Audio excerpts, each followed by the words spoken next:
Assalamualaikum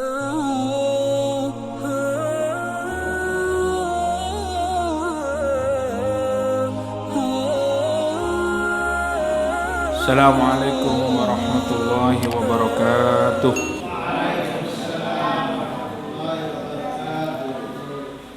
Alhamdulillah,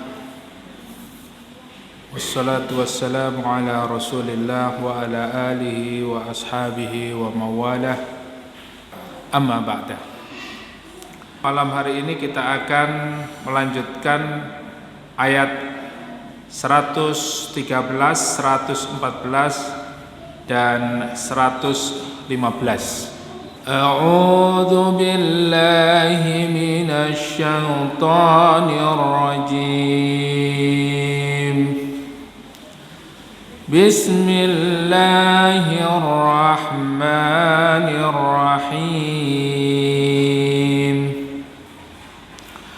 وقالت اليهود ليست النصارى على شيء وقالت النصارى ليست اليهود وقالت النصارى ليست اليهود على شيء وهم يتلون الكتاب كذلك قال الذين لا يعلمون مثل قولهم فالله يحكم بينهم يوم القيامة فيما كانوا فيه يختلفون ومن أظلم ممن منع مساجد الله أن يذكر فيها اسمه وسعى في خرابها أولئك ما كان لهم أن يدخلوها إلا خائفين لهم في الدنيا خزي ولهم في الآخرة عذاب عظيم ولله المشرق والمغرب فأينما تولوا فثم وجه الله إن الله واسع عليم.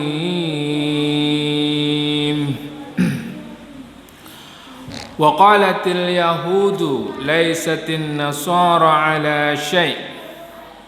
Dan berkatalah orang-orang Yahudi, laisatin nasara ala syai'in,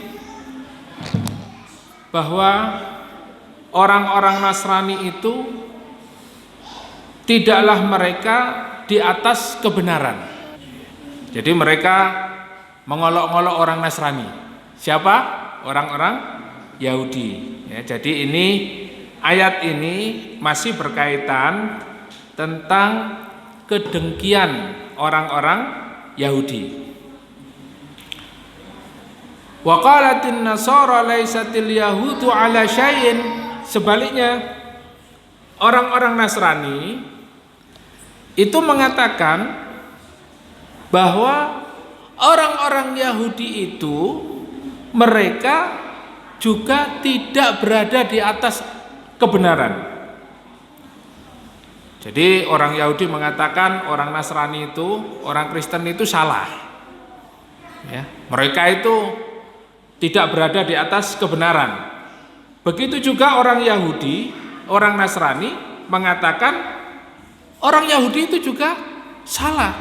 Dia tidak berada di atas kebenaran. Nah, penyebab daripada kesalahan orang Yahudi mengatakan orang Nasrani salah itu adalah karena orang Yahudi tidak mempercayai Nabi Isa alaihissalam. Dan orang Yahudi tidak mempercayai kitab yang diturunkan kepada Nabi Isa alaihissalam, yaitu apa? Kitab Injil. Jadi orang Yahudi tidak percaya Nabi Isa, juga tidak percaya kepada kitab Injil. Nah, begitu juga orang Nasrani. Orang Nasrani juga mengatakan laisatil yahudu ala syai'. Orang Nasrani itu juga mengatakan Yahudi itu juga dia itu agama, mereka berada pada agama yang keliru. Ya. Jadi orang Nasrani pun dia tidak percaya kepada Yahudi. Sehingga ada kejadian orang-orang Nasrani itu tidak boleh beribadah di Masjidil Aqsa, ya. Karena apa? Karena tidak layak mereka berada di Masjidil Aqsa, sehingga ada pembantaian, ada pelarangan, ya. Kebencian orang Yahudi terhadap orang Nasrani itu luar biasa, ya. Karena ini memang sudah dikatakan di dalam Al-Quran, mereka saling apa? Saling mengolok-olok di antara satu dan yang lain. Itu Allah berfirman, wa qalu la yadkhulul jannata illa man kana hudan aw nasara. Ya, jadi mereka dengki terhadap siapa saja, termasuk Yahudi kepada Nasrani, Nasrani kepada Yahudi. Nah, yang jelas orang Yahudi dan orang Nasrani itu kedengkiannya paling besar terhadap siapa? Orang Islam. Jadi sampai mengatakan tidak ada yang bisa masuk surga kecuali orang Yahudi dan Nasrani. Kemudian dibantah oleh Allah, tilka amaniyuhum, itu angan-angan mereka. Jadi angan-angan mereka itu masuk surga. Selain mereka tidak bisa masuk surga. Sementara masuk surga itu apa sih? Syarat masuk ke dalam surga itu man qala la ilaha illallah dakhalal jannah, man mata walam yusyrik billahi dakhalal jannah, wa man mata yusyriku billahi syai'an dakhalan nar. Jadi kalau di dalam hadis itu sangat jelas apa syarat masuk surga itu. Barang siapa yang mengatakan la ilaha illallah, maka dia masuk ke dalam surga. Dan Rasulullah juga bersabda, barang siapa yang mati dan di akhir kalimatnya dia mengucapkan kalimat la ilaha illallah, dia masuk surga. Dan ketika dia mati tidak mensekutukan Allah, dia wajib masuk surga.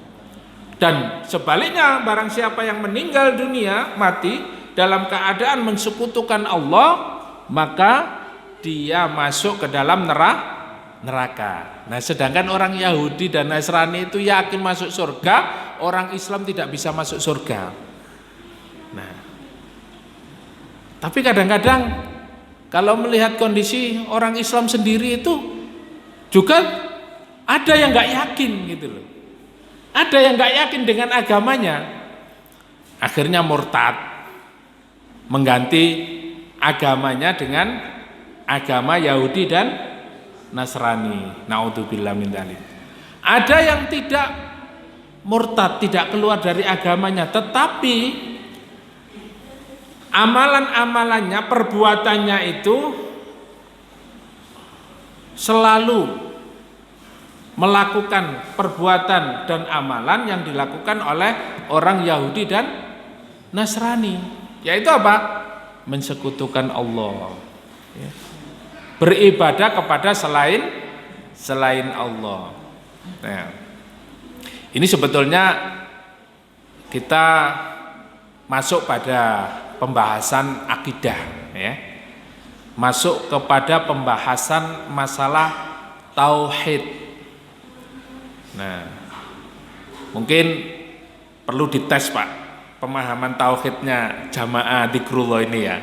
Ya, kira-kira kalau saya bertanya ini masih ingat atau sudah lupa atau tidak ingat sama sekali ya. Jadi di beberapa kajian itu kita juga menyampaikan terkait tentang masalah akidah, masalah tauhid ya. Bahwa tauhid itu sendiri adalah artinya apa?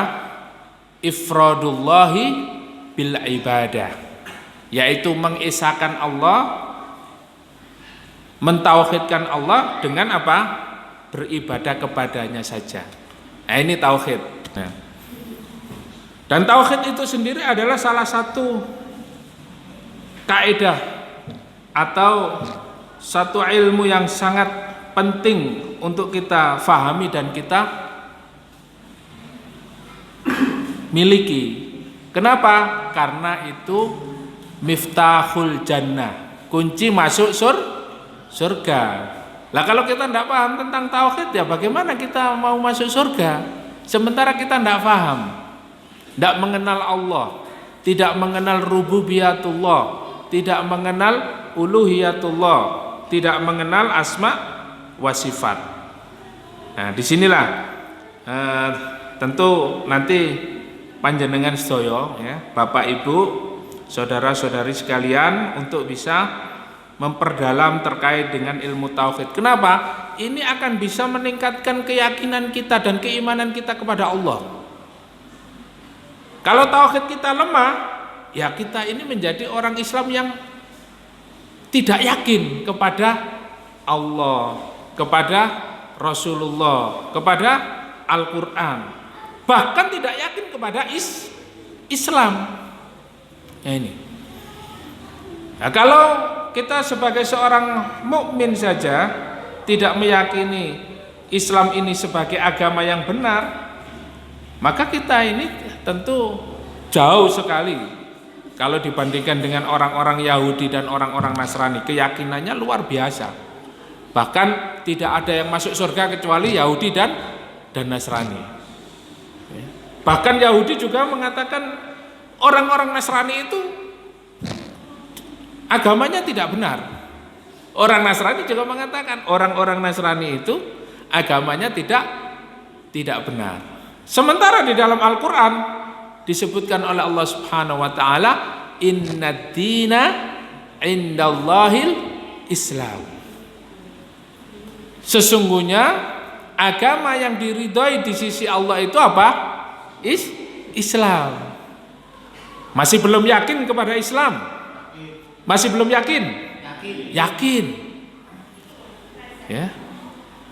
Kalau di dalam mimbar-mimbar khutbah Jumat itu kita selalu dibacakan oleh khatib, ya ayyuhalladzina amanu taqullaha haqqa tuqatih.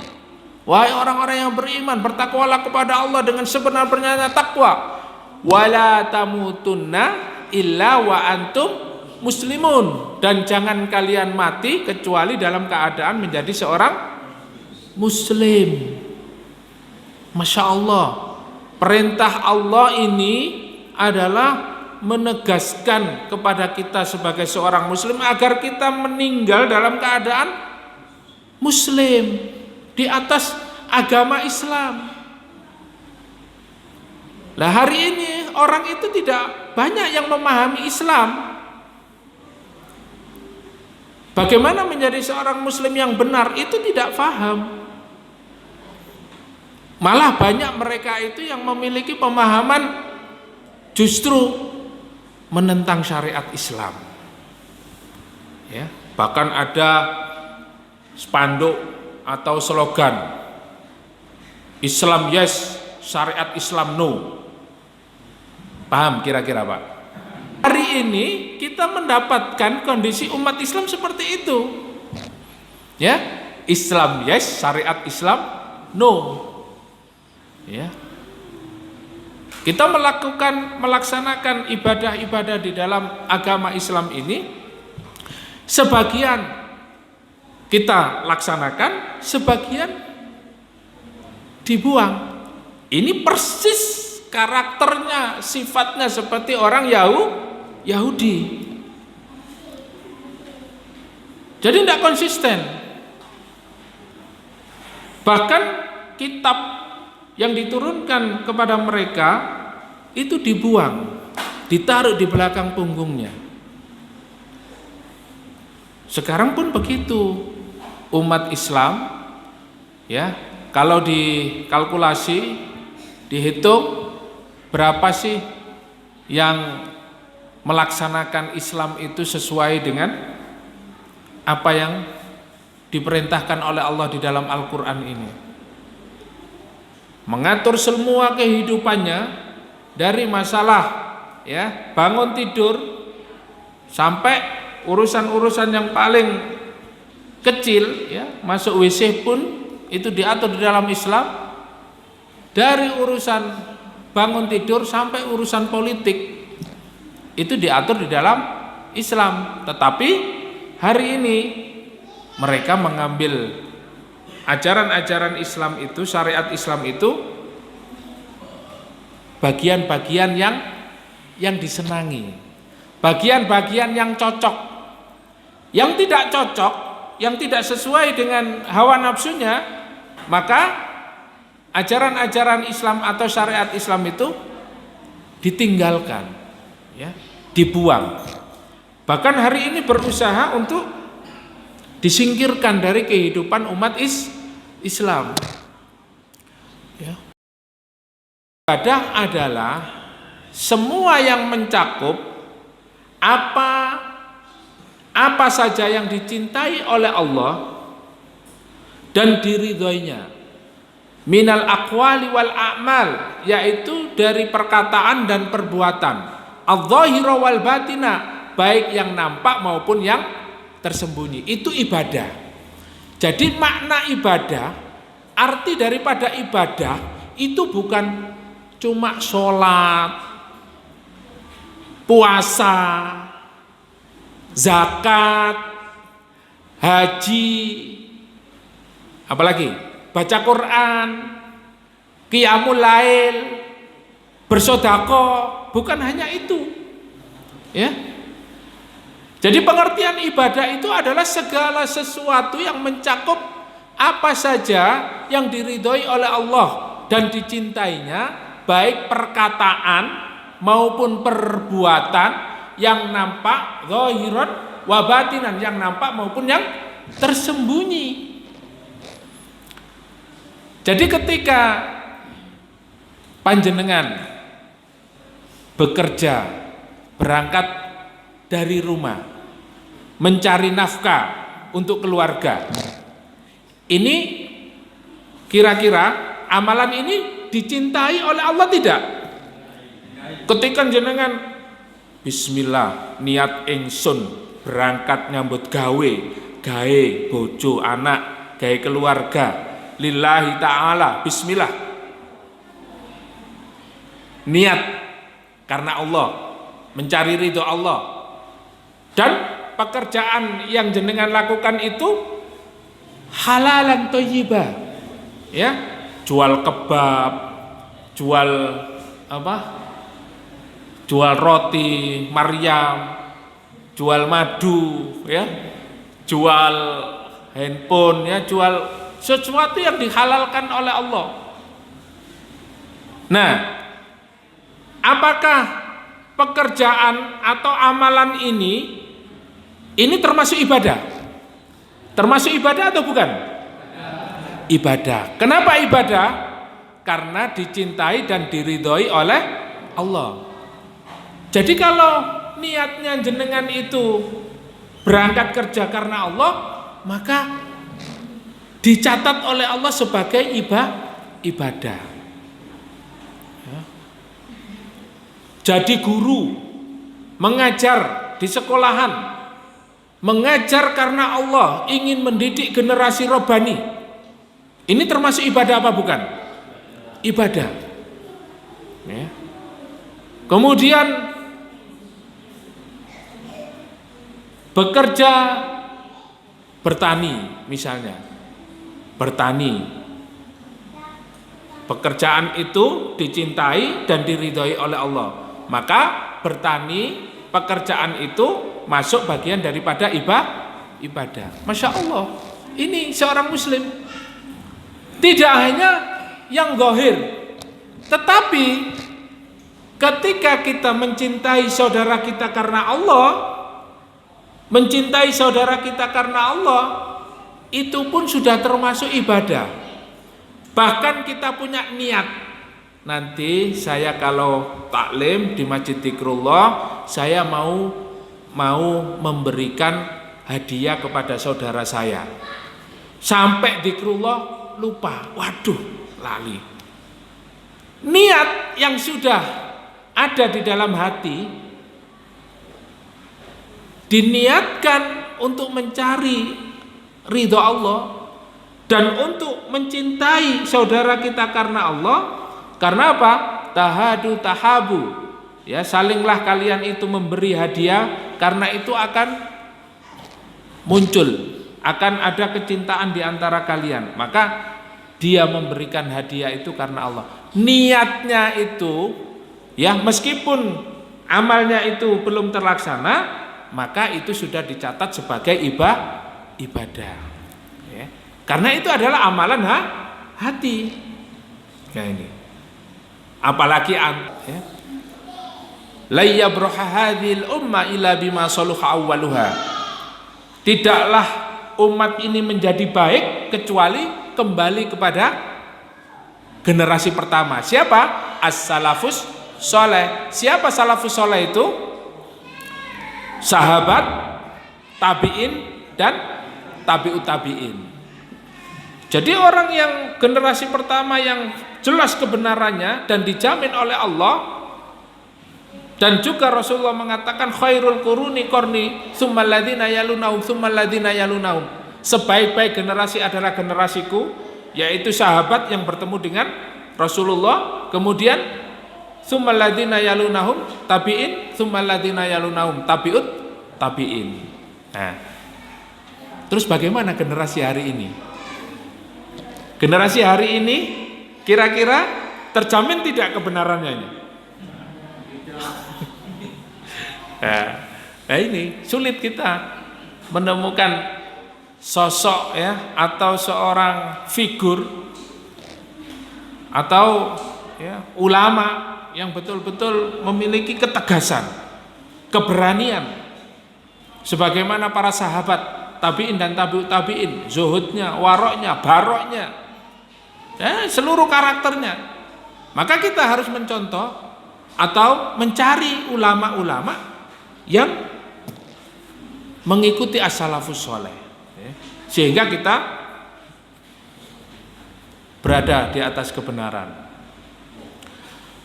Wahum yatlunal kitab, ya, orang-orang Yahudi dan orang-orang Nasrani itu mereka membaca kitab. Kitabnya orang Yahudi apa? Taurat. Kitabnya orang Nasrani Injil. Mereka membaca kitab, tetapi saling apa? Saling mengolok. Ya, Yahudi itu nggak benar, Kristen itu nggak benar. Ya. Kalau Islam kan kemarin sudah dikatakan yang ayat 111, ya, sebelumnya. Ya, kalian yang masuk surga itu cuma apa? Yahudi dan Nasrani. Orang Islam nggak bisa masuk surga. Jadi ini kedengkiannya luar biasa, Pak. Kadzalika qala alladziina la ya'lamuuna mithla qaulihim fallahu yahkumu bainahum yaumal qiyamati fima kanu fihi yakhtalifun.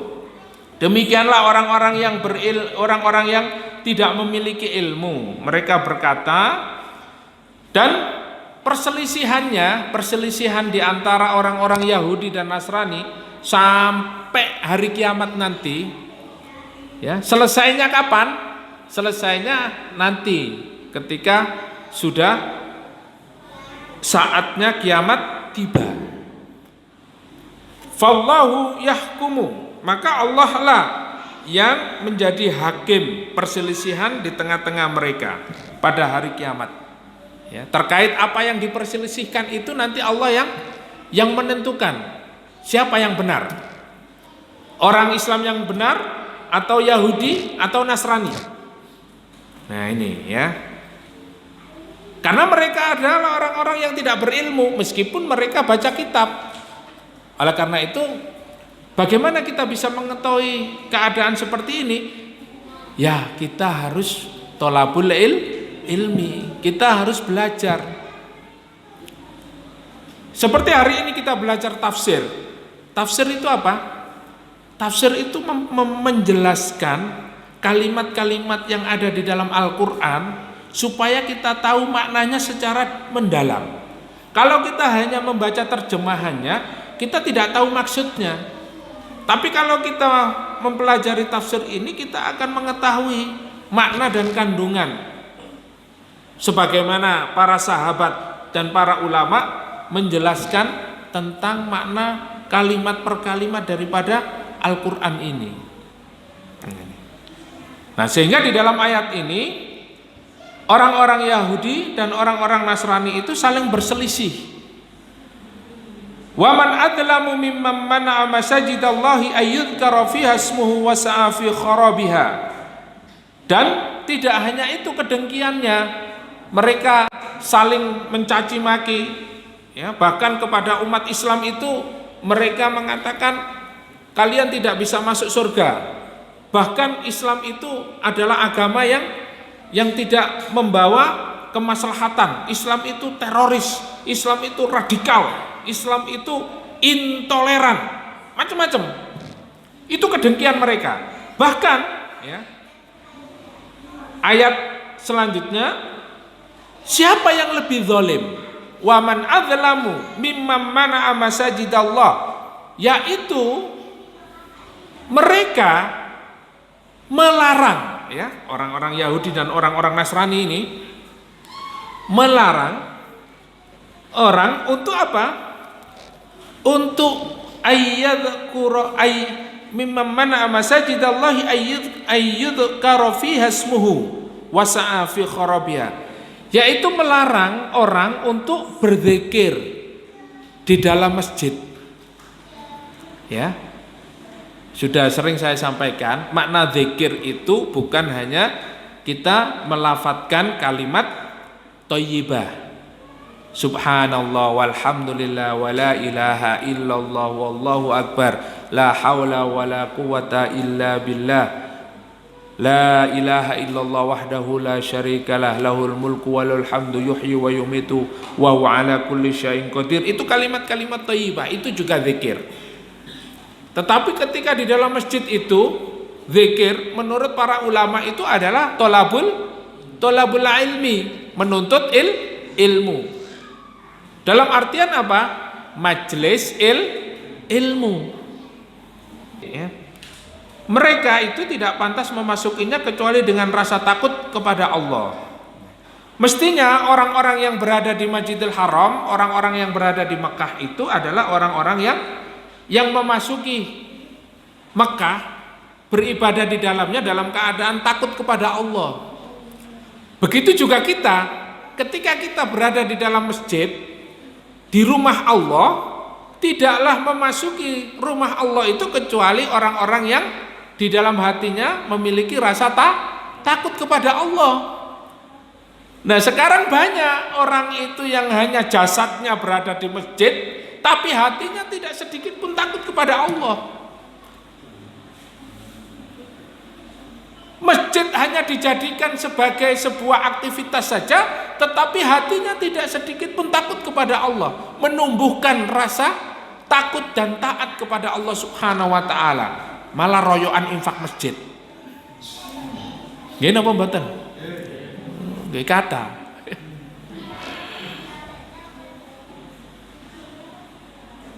Rebutan proyek pembangunan masjid. Nggih kata wonten.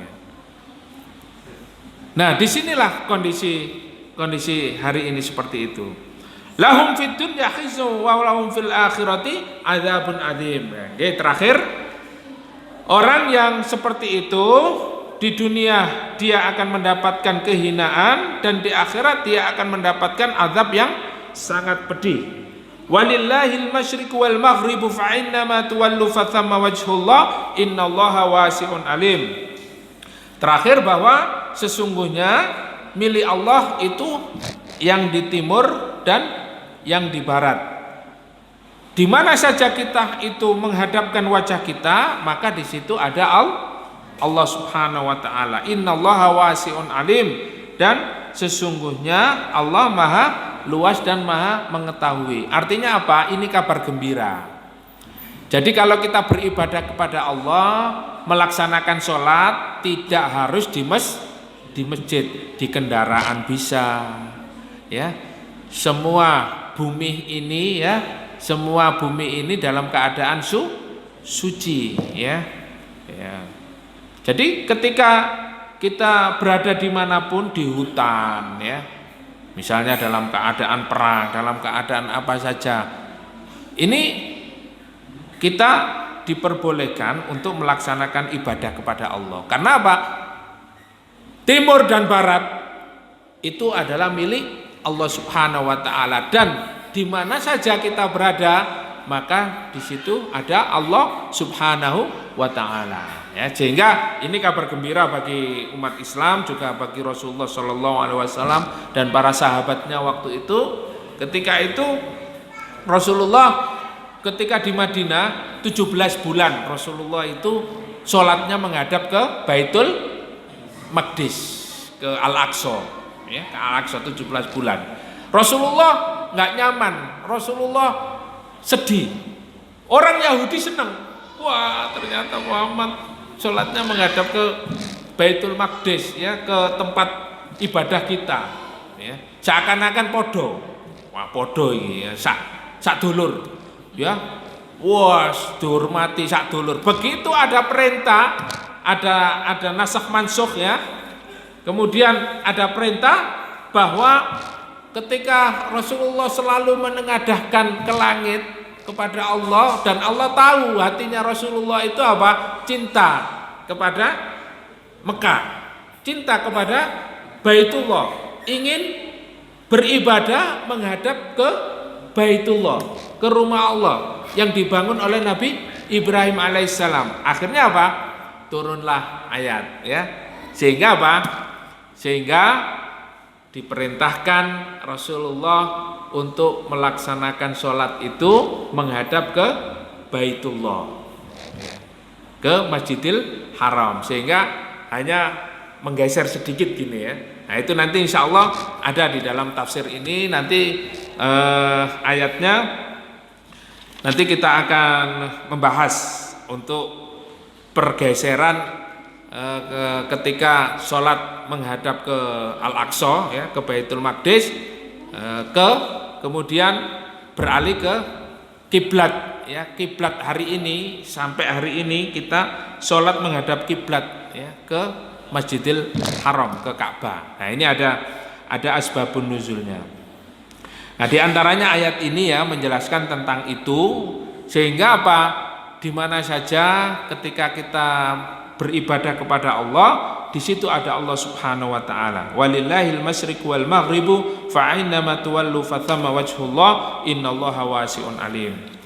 Nah, mudah-mudahan dari tafsir yang kita kaji pada malam hari ini kita semakin yakin bahwasanya Islam ini adalah agama yang akan senantiasa membawa kepada kita kebaikan, ya, keselamatan, ya, sehingga saya juga menulis satu artikel, ya, Islam agama toleran bukan radikal. Nah itu monggo dibaca tulisan saya.